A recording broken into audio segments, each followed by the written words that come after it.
Hello, you guys. We are back again for our favorite podcast and favorite episode of the week. We are going to be talking about our TikToks of the week. The TikTok that hit home, the TikTok that had a lot of views, the TikTok that caused a lot of talk in the comments, whatever it is. We each have our own favorite TikTok of the week that we're going to share with you guys today.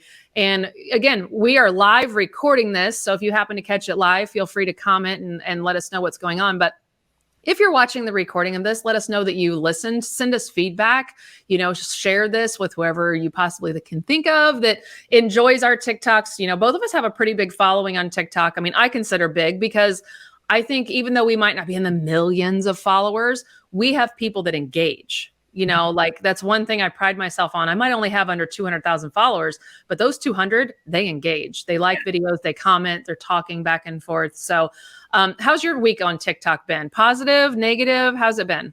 I think pretty good. As you know, I don't usually read comments because, trolls live on the internet and I don't even care what they have to say. So I like to just post what I want to post and the things that I know that will help people or things that are relevant to something a client said or something somebody in my support group said. And I put it out there. Yeah. Right. So I do get in the comments lately. I've been, not every video. I kind of just see how it flows. Like I'll post a video, I'll walk away, I'll look at the views later, and then I'll read the first few comments to see if it hit it. Like, okay, they got what I meant. People are resonating. I'm not the only one that thinks this or feels this way. And then I let it go. I tend to see pretty much every day. I look to see who did mentions, like who does duets and stitches. And some people tag me in those, so I get to see those, and they're usually really good. Sometimes they're really bad and people are bashing on me, but to each their own. America, you can do whatever you want. So do you want to go first? What's a video that you really liked this week? Yeah, a couple of them did pretty well in this last week, but one of them in particular I wanted to talk about, and it was about a woman who was in her late 50s, and she had been with this person for like 14 years. Wow. And over those 14 years was telling them what she needed, telling them what they wanted, telling them how they needed to be loved, and just waiting and waiting and hoping that this person would change. Yeah. So after 14 years, it finally hit her that, you know what? They're not going to change. Mm-hmm. So now I have a decision to make. Am I going to just accept this for what it is? Right. Or am I going to walk away? Mm-hmm. And she decided to walk away after 14 years, again, in her late 50s, right? It's like, all of that negative self-talk can come up of, oh, I'm old and there's going to be nobody. Right. I'm never going to be able to find anyone. I'm going to die alone, all that stuff. But at the end of the day, she realized you can only see how a person loves, and then you get to decide whether or not you want to participate. Yeah.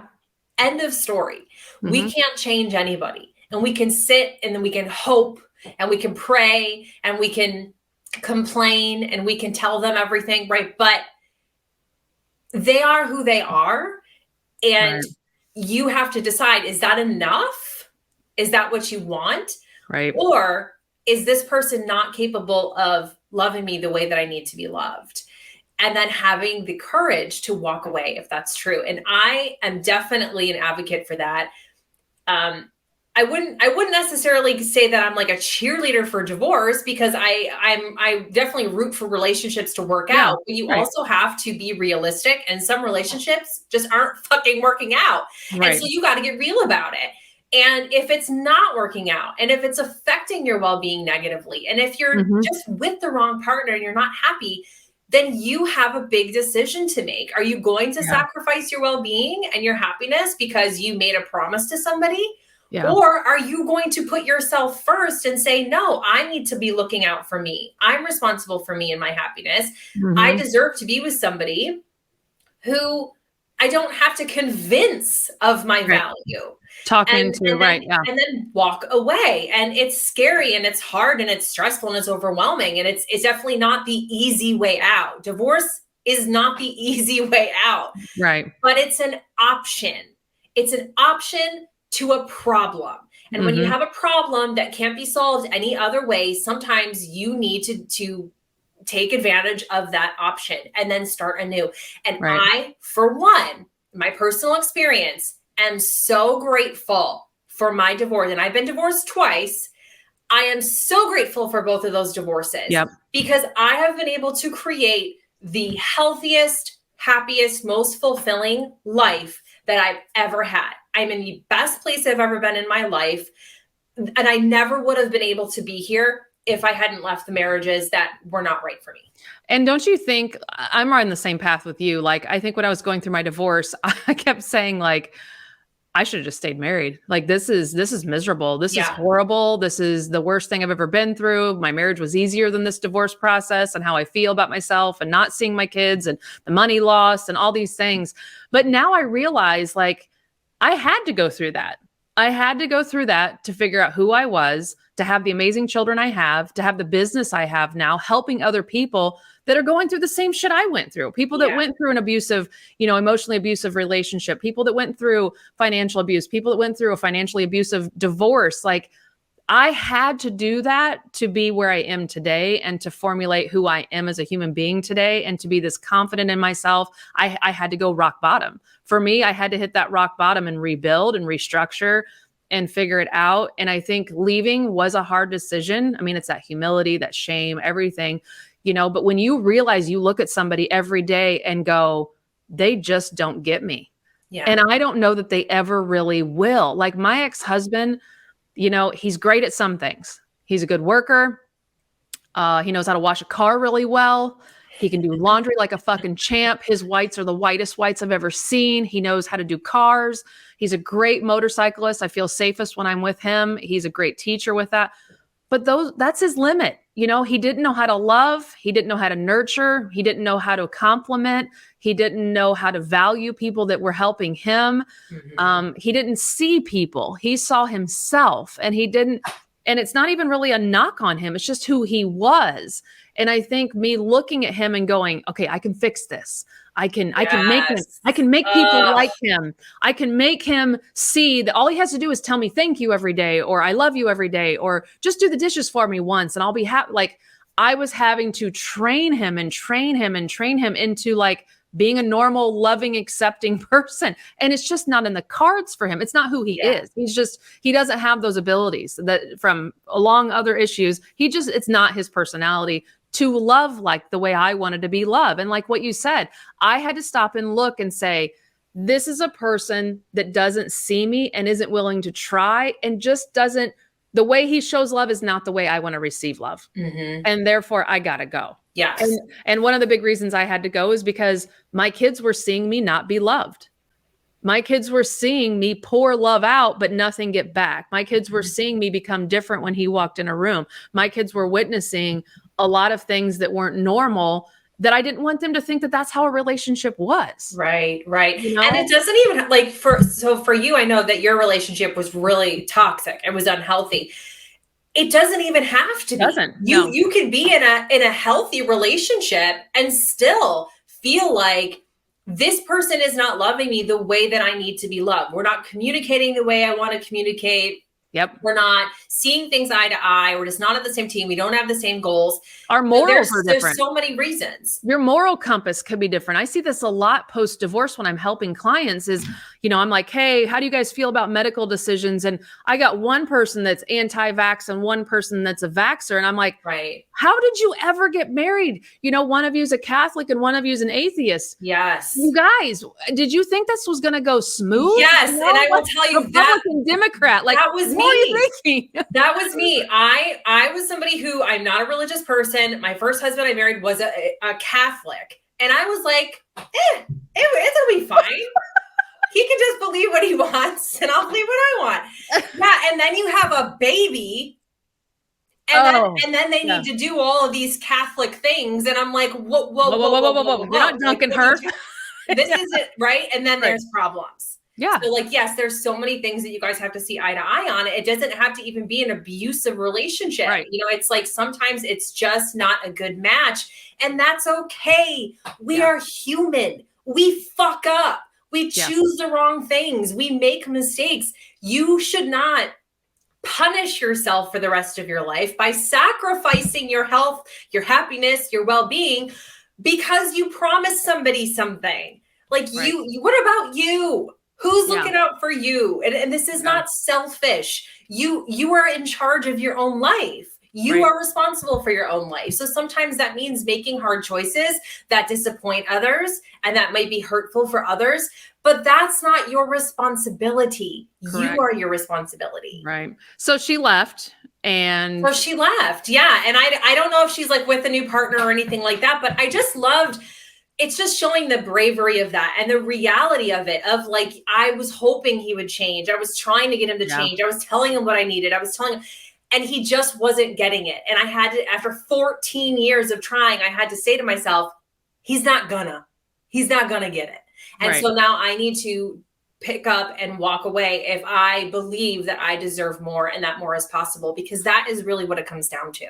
Yep. This is what keeps so many women stuck, is they don't truly believe that they are deserving of more. And they don't believe that what they want is possible for them. When you make that mindset shift, it will change every decision that you make. Yeah. And, and speaking of that, like, I think why you and I are in such good relationships amongst a lot of things is we know what we want. Yeah. And if Jared and David, our spouses, cannot give it to us, we can go get it. I can go get it myself. I can make myself happy on every level, financially, emotionally, physically. I can do everything on my own. And when you get that kind of power back in yourself, it's so rewarding. And I know a lot of you, when you were married, you gave up that power. You gave up the financial power to your husband. You gave up, okay, I can only have pleasure if I have sex with him. No, you can do everything on your own. And when you have that, and later in life, you add somebody into it's just a bonus. Yeah. It's not I don't live for Jared. Jared doesn't live for me. I live for myself. And Jared's just an accessory. He's an amazing accessory to my life. It's the icing on the cake. And I love how you so when you say we know what we want, but do you know how we figured that out? By having what we don't want. Like practice marriage. Right. Like we know what we want now because we had exactly what we don't want. Right. And so now we know what we want. Yep. Sometimes that's the route. Sometimes that's your journey.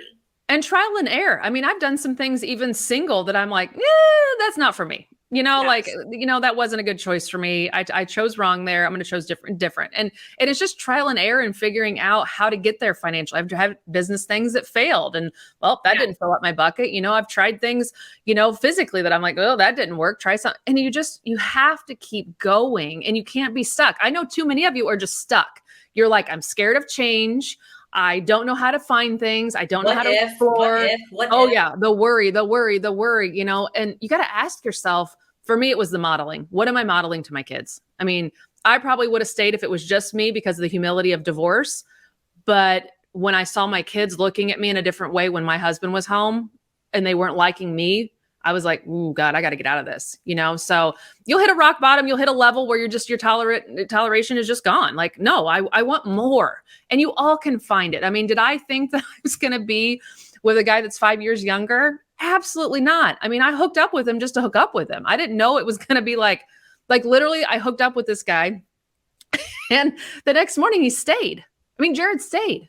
And I'm like, I was getting ready to go buy a car. And I'm like, bro, like the common courtesy thing is to leave early in the morning. Nope. He was sticking around for breakfast. He stayed till lunch. I had one of my best friends come over and Jake was like, we were going to go buy a car. And Jake looked at him and he goes, dude, what are you still doing here? Don't you know, away games, when you stay the night at a lady's house, you leave early in the morning, you do the common courtesy and you get up, you leave, Jared's like, but I like her. I want to stay, here was a man putting himself out there but I like you. And I was like, oh, I didn't know we were doing that, and I fell really, really fast for him because he was so confident with himself of no, I like you. I'm staying. And I'm like, dude, this is not the protocol. If they want to, for sleepover. They will, ladies. Yeah, if they want to, they will. And he did. And he was persistent and it worked.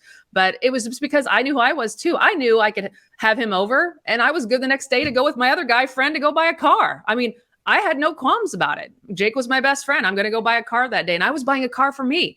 And it was just, I don't know. I look back on that whole thing and just, I was such a good place with myself that I had the confidence to have a sleepover and not give a fuck. Like, that's what I wanted at that moment. It's what I wanted and I did it. And then, he stuck around and then we're still here 2 kids later. So it worked out. All right, let's switch over to my TikTok of the week that I think hit home with a lot of people. Was one that was about when your ex, and we'll just use, when your ex-husband, in this example, gets with another person, remarries, gets a girlfriend, gets a live-in, whatever, matches up with someone, and they continually send you text messages. Either both of them are sending you messages, or she's sending you messages, or he is, that say we will be at the kids' sporting event. We will show up. We feel like you shouldn't be doing this with the kids. We think that you having your boyfriend over is wrong. We have a stable house. And like, they use the word we, and you as mom sit there and just flip the fuck out because, this woman's trying to come in as mom. This woman is telling you what to do with your kid. And you get easily triggered by that. And it's multifaceted, using the word we, but I just wanted to touch on the more you interact with that we and get so hung up on the we part of that conversation, you lose the context, and you're also putting more fire on a more gas on a fire that's already like blazing over there. They already know or think that you're crazy. They already think that you're obsessed with their relationship. They already think that you still love your ex-husband. I mean, whatever they're saying over in their house is all negative about you. Right. And you reacting to that we and saying, don't say we, or tell her to mind her own business, or keep her out, or tell her to not text me, or tell her, and you keep obsessing about her including herself, it's going to cause you more problems because they're just not going to stop. Yeah. Rarely is somebody going to hanged up on too. Yeah. But you have to remember, it's almost like it's like your ex is, what's the word? Like multiplying, right? Because this new woman is only getting one side. They're only getting the information that your ex is giving. So it's almost like, how you're not supposed to feed a gremlin after midnight because they like multiply. That's what happens when your husband gets a new girlfriend. He just multiplies. And so now you feel like you have like more people with the same mindset coming at you, complaining about the same shit, criticizing you about the same stuff. So you got to dive into that trigger, right? Mm-hmm. We can't change people. They are who they are. They're going to say what they want to say, but dive into it. And what really is bothering you? Is it because you don't feel seen or heard or understood? Right. Yes. Is it, like when you can comprehend and acknowledge really what the issue is, that is what gives you the power to change your perspective of what's coming at you in those emails and text messages and phone calls. Yeah. Cause I mean, for me, I did another TikTok this week that said, take out who told you, take out who sent it to you, and just look at the context of what is the question, what is the statement that's made, and put somebody that you like say this was from your mom. How would you respond? And keep it business professional. You attacking who wrote the text or the email to you is a reflection on you. It really is, because you're reacting to just a person, and you're not reacting to what is this content about your child that you need to respond to? Is it about a vacation? Is it about something at school? Is it about a medical appointment? Just because she sent it, there's still the context of she's telling you about an appointment. So take out who sent it and think, okay, if a person I love sent me this, how would I respond to it? And I'm not saying you need to be like, oh, thank you so much, you're the greatest person in the world. But I'm saying, look at the content, not who sent it. Yeah. So if you're getting triggered by that we, or, because a lot of you, just like me, you're getting a version of your ex-husband that you're like, fuck, where was that when we were married? Where was this loving person when we were married? Who's this guy that shows up to everything when you didn't come to shit when we were married, but now you got Susie pants over in here, sucking your dick every day. And now you're showing up to things. And you guys, it's all ebbs and flows. It'll happen for a while. She'll leave, she'll figure it out, and something else will happen. But yeah, you get really jealous of like, why wouldn't you be like that when we were married? And and you hold on to that. And it's that I tried so hard and now they get the best version of him. Yeah. Right. That thought process. It's like, no, his version's still there. But here's the other half of that. But what if he got better? I said this to a client the other day, but what if he is different? What if this person has flipped a switch in him that now he sees value in going to your kids' stuff? What if she's gotten him to straighten up? What if she's gotten him to appreciate the kids more? What if she's woke him up to that you're not a bad person and that you could do this cope? I mean, I think a lot of you go into it like she's the one that caused the divorce. She's the adulteress. She's the one that ruined our marriage. She might be, but she's also going to be in your kids' lives too. And I see so many hurt women from adultery that can't get past it. And I'm not saying it's an easy road. Don't get me wrong, but you hold on to it for so long, you're only hurting yourself. Right. You're only hurting yourself. You know, the quicker you can get past that. I had a woman just yesterday say that her husband, she was calling me for advice to help for court because she said, Sam, my attorney doesn't want me to bring up that my husband cheated on me in my trial, that we're going to trial. And I said, I agree with him. And she was like, what do you mean? He gave me an STD. He gave me an STD from all the cheating. And you want me to not bring this up in court? And I said, no, I don't. Because the whole point of a trial for a custody case is the future, is who are you, judge, picking for us to raise our kids in the future? And if you're going to sit up there as a woman, and I'm just saying family law is not fair. If you're going to sit up there as a woman and talk about how you were scorned, you're going to have some judges that might feel sorry for you and punish the husband for husband things, not for dad things. That was a husband thing. He didn't do adultery in front of your child. He did it on his own time away from you and the family. A judge is looking at how he is as a dad, and you bringing up husband issues might not fare well for you. You might come across as just a scorned, bitter ex-wife that wants to punish him because he cheated on you and gave you an STD, which is an extreme case, I know. But I said, I wouldn't. I agree with your attorney. I would just focus on the future. So there was a question. I'm going to wrap this up. There was a question where she said, the attorneys asked, who do we think is morally more competent? And she goes, and I feel like because he's an adulterer, that I am morally more confident. And she goes, but I don't want to bring that up if that's what, we're not supposed to do. So how I did a workaround, and this is, I think, what you got to do a lot of times in a divorce case, is you got to find a workaround to bring things up without bringing them up. I said, what's your profession? And she said, I'm a nurse. And I said, well, fucking perfect. You can mark, yes, you are morally more sound because of your profession. That you have to handle patients that you walk in and it might be a murderer. You still got to give them care. Right. It might be somebody covered in tattoos and piercings that has, a horrible devil sign on their forehead. You still got to give them care, right? You're taking the moral high road and saying, look, my job says I have to be a professional. So you already professionally every day are morally more righteous than your ex-husband because of your profession.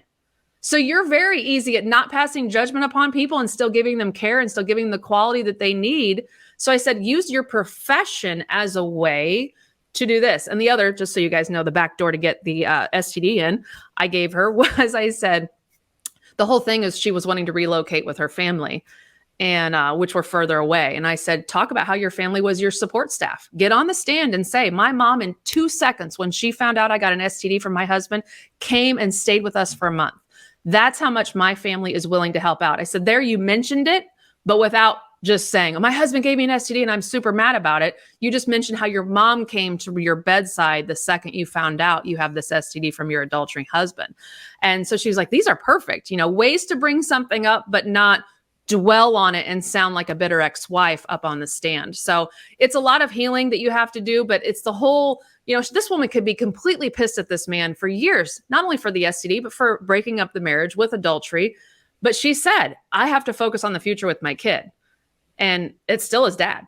And I said, absolutely. What he did to you was a husband issue. It wasn't a dad issue, and some may disagree with me on that. And I get your point. I totally see how it mixes in, but you got to be strategic. You have to be strategic with the court system. If I want to go up there and be like, he cheated on me 17 times with 20 different women, the judge is going to be like, oh, she's hurt. And that's the only reason she wants her kids is because that's what he's like thinking. Retaliation. Yes. And it's like, no, that's not what I'm thinking. I do think I'm a better fit because I'm not going to go spend my time whoring around, so you really got to be thinking, take the hurt out and really look at this decision of what you bring up in court and what you argue about on text message. Does this have value? Is this going to help the future? Is this going to help the moment right now? Or is this something I'm just carrying from before? Yeah. If I'm carrying it from before, from years ago or a few months ago, or because she's the one, that caught, that's on me. I got to heal that part of me so I can move forward.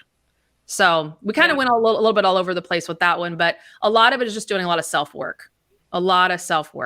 you know, and it never ends. it never ends. You know, I'm thinking about starting into doing the shadowing work. I've been seeing a TikTok out there about the shadow books, you know, and I'm like, do I order one? Do I start this process? So you guys, I know a lot of you tune in because you relate to us, our stories, you know, we relate to each other. That's why we work together, and we just feed off of wanting to help you guys with more and more stuff. So wherever you're watching this, leave us a message. Did this resonate with you? Did you like this? Did you forward this on to a girlfriend? And then let us know, what is some content that you would like us to talk about and teach you guys more about, because it's going to be us learning it maybe ourselves for the first time and then bringing it to you. So let us know. But thank you for tuning in, Leah Marie. As always, it was a pleasure working with you again today, and we will see you guys soon. Bye, guys. Bye, guys.